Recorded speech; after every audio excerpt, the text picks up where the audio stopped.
నేను ఊరు వెళ్తున్నాను, మీరేం అనుకోకపోతే కావ్యతో పాటు ఇక్కడే ఉంటారా? అది పర్లేదులేండి, మీకు ఇబ్బంది అయితే కావ్య హాస్టల్లో ఉంటుంది. నాకేం ఇబ్బంది లేదండి.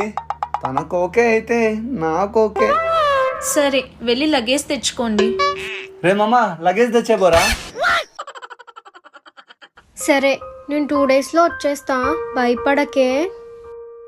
లేట్ అయినా పర్లేదు. అదే లేట్ అయినా పర్లేదు, కావ్యాన్ని నేను జాగ్రత్తగా చూసుకుంటా అని చెప్తున్నా. నీకు కళ్ళు లేవుగా, ఎలా చూసుకుంటావు? హా?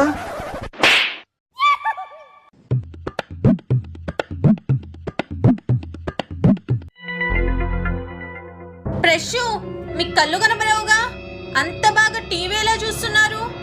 నేను చూడడం లేదండి, వింటున్నా.